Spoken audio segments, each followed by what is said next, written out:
pas le moral afin de comprendre les choses de l'esprit. Les enfants d'Élie sont ces personnes qui ne se laissent pas conduire par le Saint-Esprit, mais plutôt par leur propre voix. Qui disent que vivent ce qu'ils disent. Oh, toi la sœur qui pense que tu es la seule personne sur la terre, alors tu te jettes, tu te casses devant les gens. Quand une personne te prend et veut faire du sérieux avec toi, tu le plantes, tu vis une vie comme tu veux. Écoute, ton temps passera. N'oublie pas, ton temps passera. Les Écrits dit, à son chapitre 3, son verset 1, il dit, il y a un temps pour toutes choses sous le ciel. Il y a un temps pour vivre et un temps pour mourir. C'est parce que c'est ton temps que tu vis comme ça. Mais le temps aussi des autres arrivera. Le temps des autres arrivera. Où les enfants d'Élie doivent savoir, ce n'est pas parce que le père est sacrificateur qu'il peut faire ce qu'il veut. Il y a des personnes, ils pensent que comme ils sont la femme d'un pasteur, ils peuvent vivre une vie comme ils veulent, le pasteur va prier, Dieu va les pardonner. Ou comme je suis là et que je sais que c'est moi que le pasteur veut marier, c'est moi que le prophète veut marier, je peux faire ce que je veux, il va toujours me pardonner. Parce que comme ils sont là pour, c'est-à-dire le ministère, ils peuvent faire ce qu'ils veulent. Les enfants d'Élie sont des personnes qui pensent qu'ils peuvent parler comme ils veulent, ils peuvent se comporter comme ils veulent, réfléchir comme ils veulent, agir comme ils veulent. Les enfants d'Élie doivent savoir une chose. Dieu a un temps bien précis, défini. C'était une sélection. Ce n'était pas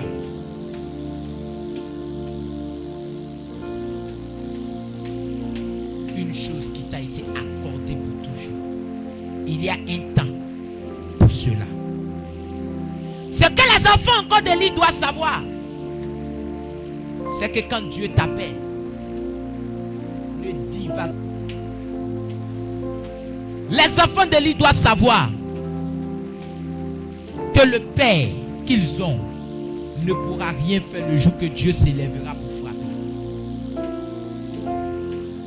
Les enfants d'Élie doivent savoir que même s'ils ont été appelés au ministère, Dieu peut les disqualifier car il y a beaucoup d'appelés mais peu de lui. Les enfants d'Élie doivent savoir qu'ils ne sont pas les seuls que Dieu prévoit. Si tu es un fils d'Élie à ce lieu, dans cette église, écoute-moi. Si Dieu t'a appelé, que tu as mis ton appel de côté et que tu as commencé à vivre une vie comme tu veux, à agir comme tu veux, oh toi maman, toi papa, qu'il y a des enfants qui craignent le Seigneur, mais qui ne sont pas, c'est-à-dire tu es une personne qui est capable d'amener tes enfants sur le droit chemin. Tu n'es pas capable de conduire tes enfants sur le droit chemin. Tu n'es pas capable de conduire ta femme sur le droit chemin. Tu n'es pas capable de conduire ton mari sur le droit chemin. Tu n'es pas capable de conduire l'entourage sur le droit chemin. Une chose à savoir, l'Éternel te disqualifiera.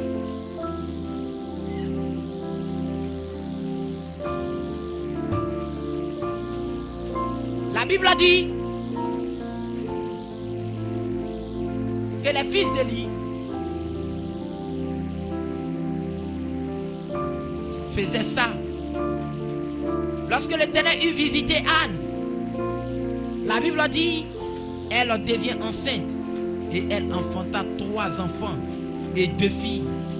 3 ans, Samuel grandit auprès de l'Éternel. Élie était fortement âgé et il apprit comment ses fils agissaient à l'égard de tout Israël. Il a appris aussi qu'il couchait avec les femmes qui s'assemblaient à l'entrée de la tente d'assignation. Est-ce que quelqu'un comprend? Quand Élie prend même des femmes et vient coucher avec elles à l'église.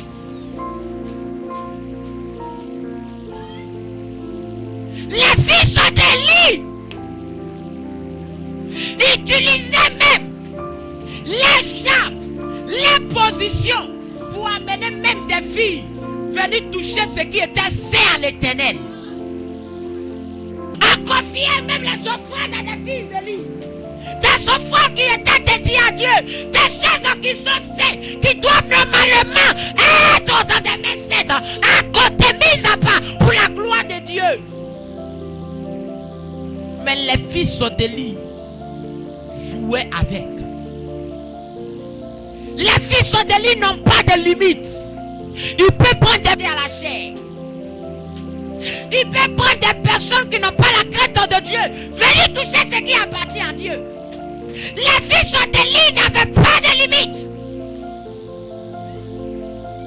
Ils allaient même à toucher à ce que Dieu avait mis à part. À l'âge de l'alliance.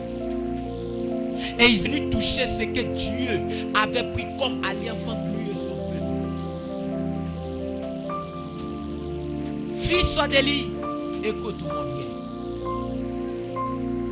Si tu ne changes pas de vie, l'Éternel te disqualifiera.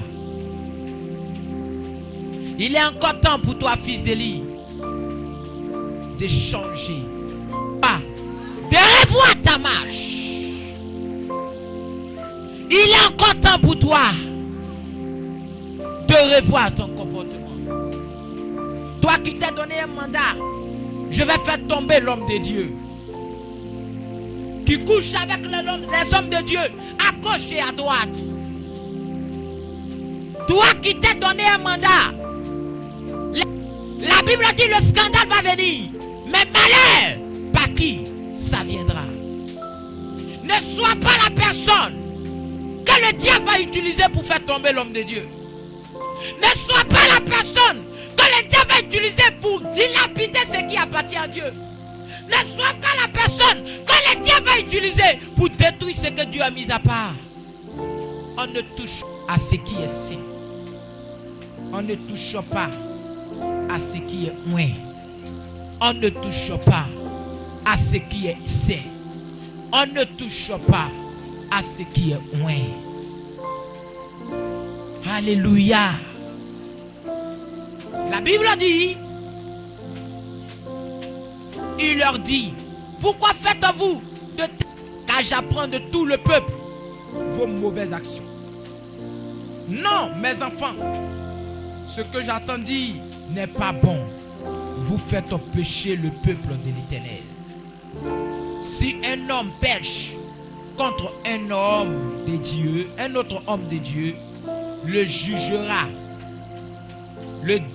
Un autre homme, Dieu, si l'on pêche contre l'Éternel, qui intercédera pour lui, et il n'écouterait point la voix de leur père, car l'Éternel voulait les faire mourir. Écoutez, fils d'Élie, ce que le fils d'Élie encore, c'est que quand tu commences à toucher ce que Dieu veut utiliser pour glorifier son nom, quand tu commences à toucher ce que Dieu veut utiliser pour glorifier sa puissance, pour démontrer à l'humanité combien de fois il est grand, quand tu touches à ça, tu sais c'est quoi? Quand tu parles, on te dit change de vie, tu ne pourras pas comprendre. Quand on te dit arrête cette vie que tu es en train de faire, tu ne pourras pas comprendre. Ça va te faire mal quand on te dit arrête ça. Ça va te faire mal quand on te dit change. Tu sais pourquoi? Parce que tu dois mourir. Quand l'Éternel commence à te faire ça, c'est que tu dois mourir. Quand tu vois qu'on te parle que tu ne peux plus écouter, c'est que tu dois mourir. On te dit arrête et que tu ne veux pas arrêter, c'est que tu dois mourir. Le fils d'Élie doit savoir que Dieu ne pardonne ce qu'il a mis à part. Judas a touché à Jésus. Sa terminaison a été quoi? La mort. Saül a touché à ce que Dieu l'avait interdit de toucher. Ce qui était sa terminaison, c'est quoi? La mort. Quand tu commences à toucher à ce que Dieu a mis à part, ce qui va t'arriver, c'est ce qu'on appelle la mort. Quand tu critiques une personne qui est appelée par Dieu, ou que tu as le mandat satanique comme de Dieu sexuellement, en même couché avec lui pour le faire tomber, écoute, ta terminaison sera la mort. Ne te donne pas d'être la personne qui sera utilisée par Dieu. Si les hommes sont en palabre avec toi, tu peux demander pardon à Dieu. Dieu